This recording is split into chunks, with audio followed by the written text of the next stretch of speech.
covered with over 3,000 spots. Kamaria is closest to us with her mama Tianga. Kamaria means beauty like the moonlight, and her mama's name is Sunshine. Now, southern white rhinos are one of the larger ungulates. They weigh anywhere from 4,000 to 6,000 pounds. And unfortunately, all rhinoceros are endangered because of their beautiful horns.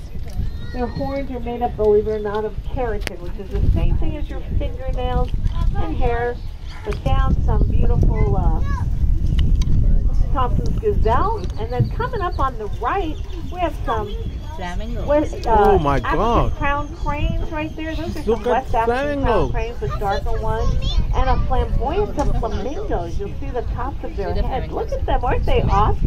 Look how tall they are too, you guys.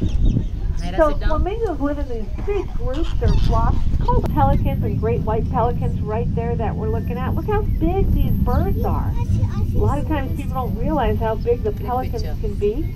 They also have a really cool membrane hanging down from their pouch, their lower bill. It's called their gular pouch. They will often use that for fishing to get their food. They'll get a scoop of water with fish and swallow everything. That's a very important behavior that many of these ungulates or hoofed mammals will do throughout the day so that they can stay under the radar. They don't want to be seen by predators. So they stay low, they all look out in a different direction, and then they warn each other if there's anything that they need to run away from. So that's a really good way to keep you and your buddies safe when you're out. Brown shaggy hair that's really oily, it allows them to go into the water and keeps them pretty dry, much like a wetsuit that a surfer might wear. And then they have that round ring around their hind end. That's their follow me pattern. And that's how they identify each other within their herd. That's how their babies find their mamas. Over at the feeder, you can see these chocolate brown antelope. Those are called sable antelope. And we have a clan of females, a family of females in here. Now, these beautiful sable antelope, they have long curving horns, and look at their horns when they lift up their face at the feeder. Looks like the horns join right into the stripes of their face. Giraffes out here. Giraffes are what we refer to as a keystone species. Now, a keystone species is going to have a major effect on the biodiversity of an environment. So what that means is basically they will have a lot to do with the landscaping that all the other antelope and animals out here will also be relying on. So those trees are going to be all trimmed up real high, and they'll still thrive really well. Look down here, you can see these beautiful, almost lavender-like antelope. Look at, aren't these cool, you guys? Look at this one looking up at us right now. Oh my God! As a feeder. They're going to help radiate heat to help them cool down giraffe. Their body temperature.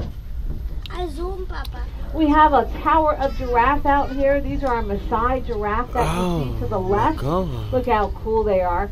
You can see their patterns on their backs. They're kind of modeled like their spots are a little bit different than what we might see later on some of the giraffes.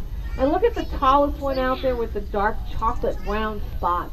That's going to be our dad of the giraffe. His name is Gowan. He's our male sire.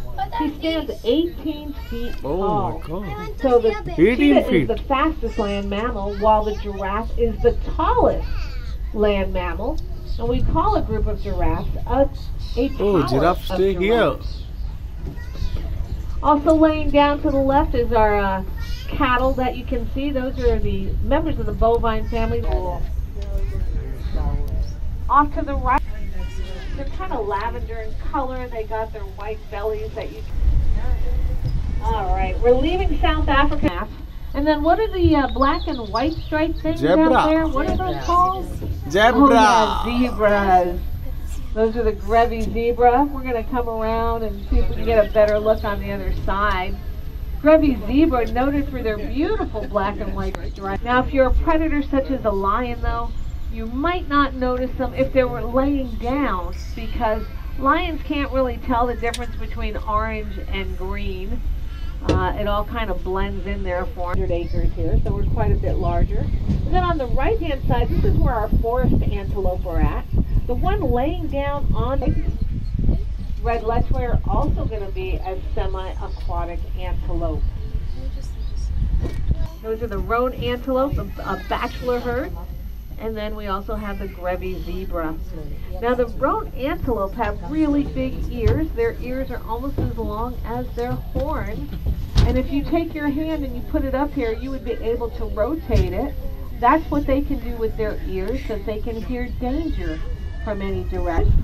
And currently, to this date, over 300 of the nutrients up to the top of it, still being able to thrive. We got some springbok antelopes that are laying down closest to us. You can see how small they are from here compared to the Patterson eland next to them. Now the springbok antelope are actually one of the cheetah's favorite foods.